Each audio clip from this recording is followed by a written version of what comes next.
guys, welcome back to my channel. I recently took a weekend trip in Karnataka with my family and it was definitely not a leisure trip. We tried to cover as many places as we could. Many of the places were temples and hence did not allow recording, so I tried to capture the places that I could. We were 9 people and booked a tufan for 2 days so that we can comfortably move around as per our itinerary.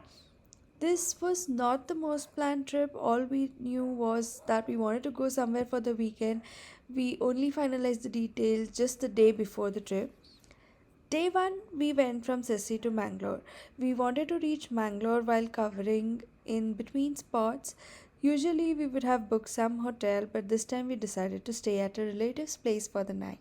We started around 9 a.m. in the morning from Sirsi and enjoyed the view with the forest and typical South Indian vibe with the palm trees along the side of the road. We stopped in Kumta for a quick breakfast and had some buns, idlis and medu vadas before reaching our first stop on the itinerary, Apsarkonda Waterfalls. It was a beautiful green place. It is said that angels used to come take bath here and relax, hence the name Apsarkonda.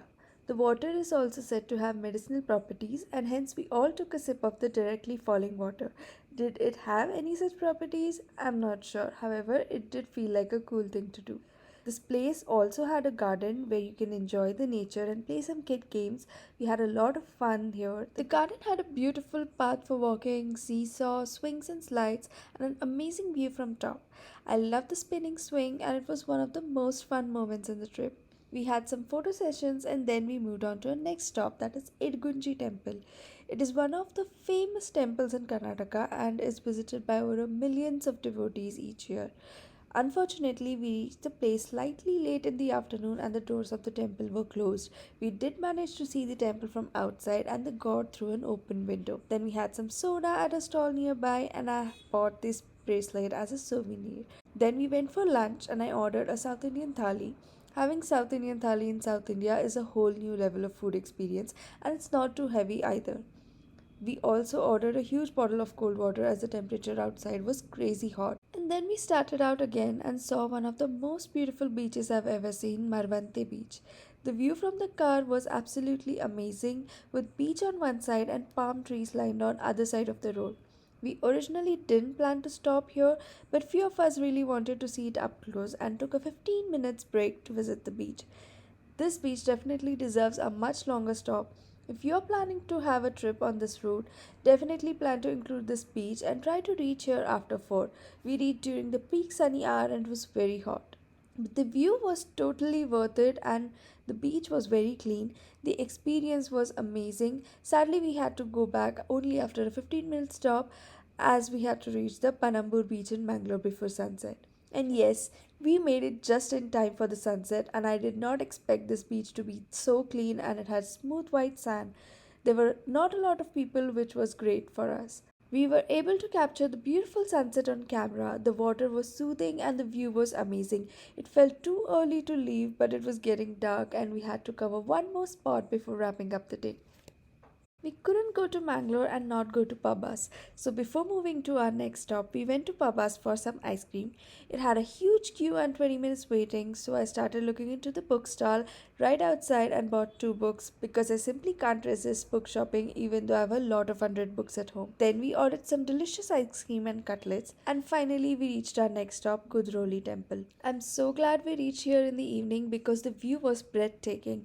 The entire temple was well lit and looked absolutely amazing. It had many smaller temples within and had a very calming and peaceful environment. We walked around and then sat for a while.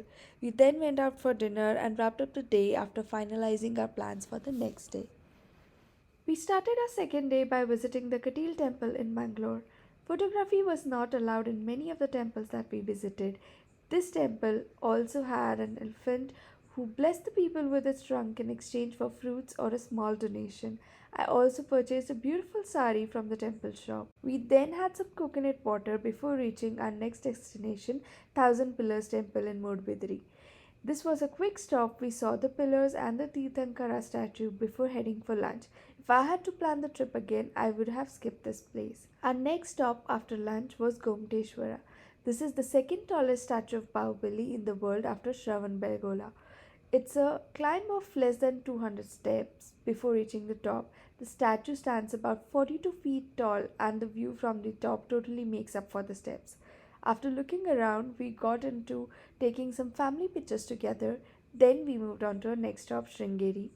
This was about a long ride of 2 to 3 hours. We had other stops planned for the day, but those did not work out. The drive to Sringeri was through reserved forest areas and required us to get passes to travel to the region. There were monkeys and peacocks coming out in the open, and the extremely curvy roads made the throughout drive fun and adventurous. Sringeri is the first monastery established by Adi Sankaracharya on the banks of river Tunga.